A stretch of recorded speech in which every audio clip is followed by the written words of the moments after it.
Hi there, I'm Andrew Mercado and absolutely thrilled to finally get into an audio suite Cornelia Frances, who plays Sister Scott in The Young Doctors, because when we did Volume 1, you were up to your neck in Home and Away.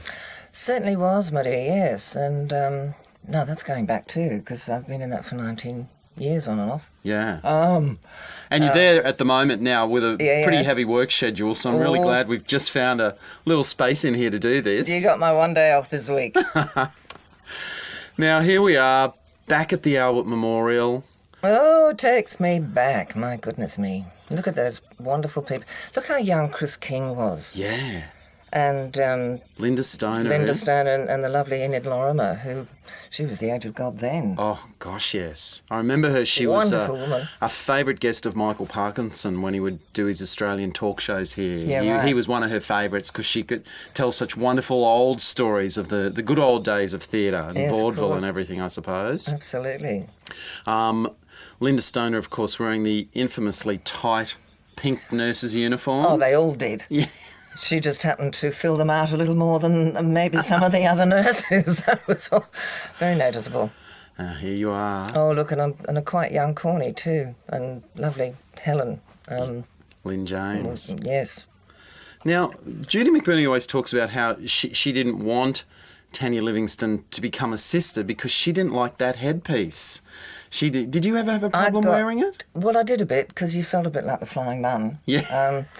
And that was even older than this, but you sort of got used to it, and then, I became matron, then I lost a whole lot, and I looked as if I was a David Jones paper bag, because they put me in this navy blue and white shirt that was the same sort of pattern as the David Jones black and white plastic bag, but with a navy blue suit, and it didn't worry me too much. Yeah. Really, I never took off. Just strode the corridors a lot. Give us a snapshot of where your acting career was before Young Doctors, because Young Doctors was sort of the role that really brought you to the attention of the Australian public, I guess. Well, I did. It was the first commercial television series that I did. Before that, I'd just arrived in Australia 4 or 5 years before that, and there was a lot on ABC at the time, a lot of miniseries, a lot of telemovies, and a lot of drama series on certain women, and which people won't remember anymore. Yeah. But and sadly, a lot of that stuff gone because it was done in black and white, so they wiped it when colour television came in. And wonderful telemovies, again in black and white, but period pieces that we did that were just amazing, really good. But before that, of course, I was in England, and I'd been over here for a couple of years in 1965 to 67, but that was mainly in Perth. Yes. When I did a lot of theatre in Perth, and also Channel 9 television. I was the first female newsreader on commercial television. Yes, I was. Wow. I didn't last long, though, because I forgot to turn the intercom off, and during a commercial break I said, I can't bloody well stop shaking, and it sort of went over a Bushell's tea ad or something, so they thought, better not again. And they had one complaint from one man, and if they got one complaint, then they didn't do it again in those days. And saying bloody in the 60s was pretty bad, I would imagine. Oh, yeah. Yeah. Yeah, actually it was a word that was slightly worse than that, Yeah. but we've toned it down for this occasion. But before that, it was all England, and where I learnt my ropes and went to drama school, and came out and I was a film extra for a little while, and learnt from there. Yep. And then did a lot of repertory theatre, and went back into films. I never did television in Britain. Really? Don't know why. But the last time I went back to do a pantomime, which was, 15 years ago now, Young Doctors was on in the morning, Sons and Daughters was on mid-morning, Home and Away was the first showing at lunchtime, and then they had a second showing of Home and Away in the evening. So I was on 4 times a day, which was rather overkill and slightly embarrassing, but I think people thought, in fact I was asked, do you just rush from one studio to another and change your hairdo? Yeah. I said, well, from short to long to perm to... and the age difference is about 25 years, I think. It's showing. Yeah. Very nice of them to think that, though. Because the UK's had a real fascination for both Young Doctors and Sons and Daughters, yeah. I think, but especially with Home and Away, though, because it's all outside. There's a lot of Yeah. sunshine and surf and So sand very and different sea. looking to these ones. Well, hey, Yeah. 76, that's 30 years ago. Yeah. And really, the Young Doctors just had a couple of sets. And most of those were falling down. You could see the cracks between the walls and the doors shook. And, it was very temporary, Yeah. shall we say. But, hey, look, they were going to take it off and then they put it back on and lasted for 5 years, which Yeah. was the longest running show of that time. And did really well.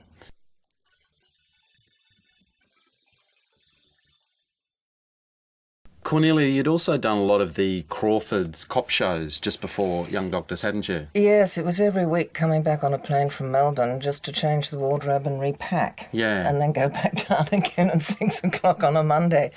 But they were fun too. What type of character did you play I on was those always shows? the bitch. Always the bitch. Always the hard-nosed bitch, which I loved. I mean, I think there were a couple that were quite soft, but they sat better on other actors or actresses than they did on me. I mean, I'm 5'8.5" and red-haired and green-eyed, and it's not the look of the next-door neighbour. Yeah.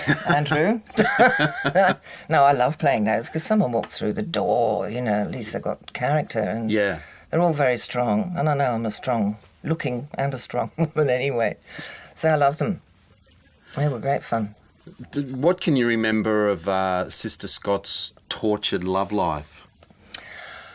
Left at the altar because it was thought that by her husband-to-be, that she would be frigid, and he was terrified that he was going to have a very monastic life, I suppose. Far from the truth. Do you think she would have been frigid though? No. Oh, Very passionate yeah. underneath. I had an affair with John Walton's character, with Dr. Rothwell. That's right. Mind you, maybe she was, because it only lasted once. I think she bought him a tie, whether to hang himself with or not, I don't know. She was not lucky in the love stakes, poor pet. Well, she got raped twice. Twice. And that caused great trauma that she wouldn't allow men near her, as it would and does to unfortunate victims. So the hard side came out on her a lot, but she got people better. And she was firm and strict, and she ran that hospital like a martinet, but it ran very, very well. She knew what she was doing. But as you say, her love life suffered terribly. Yeah. Oh. And she was always in conflict with the younger nurses, wasn't she? Well, she had to keep them in line. Yeah. She was in charge. Yep. Absolutely. But as I said, they learnt a lot from her on paper. Yes. And so she was feared and called Dragon Lady. But underneath, they had great respect for her because she certainly knew what she was doing. And I loved playing Sister Scott. At the time, it was my favourite. Well, the favourite's always the next one, isn't it? But I really loved her. Great fondness, I remember Sister Scott.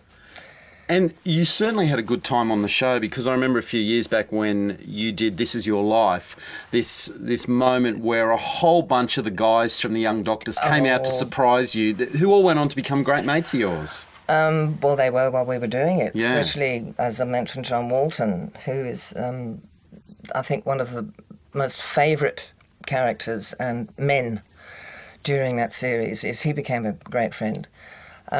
Mark Holden has always been one. I mean, the other day we went to a charity dinner and he was MC and he said, "Where's Corny? Come on, Scotty, stand up, you old bitch."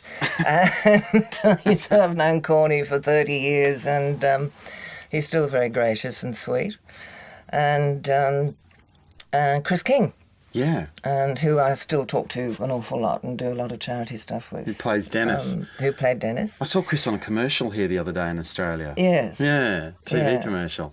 Mark Holden, for UK viewers who may or may not know this, he's one of the judges on Australian Idol and sort of he's quite, the controversial one. Yeah, and he sort of likes to be the mad Carl one, doesn't he? So's Carl, but and they changed. So's Dicko. Yes. But was Mark Holden always a bit mad back then when you knew him in the 70s? No, at the time when he joined, he was doing Joseph's Technicolor Dreamcoat, so he'd sort of arrive on set a bit bleary-eyed, having done a performance the night before, and it was very heavy, full-on.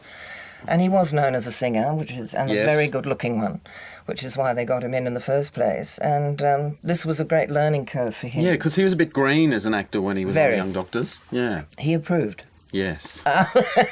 No, he's not. I mean, a lot of people think, oh, he's sort of a bit up himself and everything else. No, that's what he is paid to do. It's Yeah. like me being a bitch they think that I am in real life. Correct. No, you are paid to do that. Yeah. And I mean, they're reality shows and quiz shows, but you're still playing a character, aren't you? well, like I in some way. hosted The Weakest Link, and Yeah. a lot of people in Australia thought that was me. Yeah. No, I was paid to act, Mm-hmm. being that mean and horrible Mm. to people.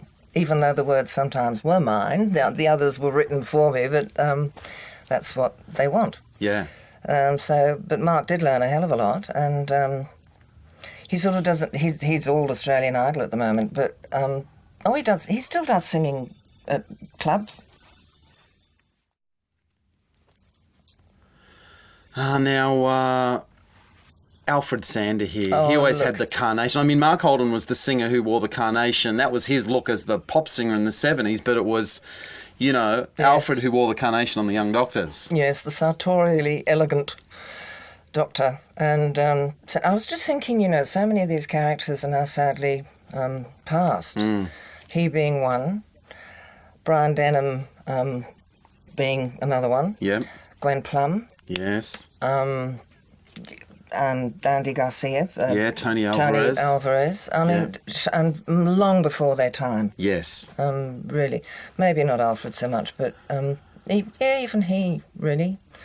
Very sad. Well, But it's lovely to be able to see them alive and well and walking and talking, Yeah. which is a lovely memory. Because, at the time, this was actually a really healthy period for Australian drama. There was a lot of television and a lot of movies going on. Mm-hmm. But did people still enjoyed the security of being on a long-running show, even though there was so much work around? We got a great shock because we'd only done so many episodes when we got the letter from Channel 9 saying that was the end. They weren't going to renew. I think it was 3 months. Yeah, they only did 13 weeks. 13. And it came as a great shock because even though there was a lot of television going on, it wasn't as... The spectre wasn't as wide as it is today. And it was only the Sullivans and Young Doctors and Number 96, Yeah.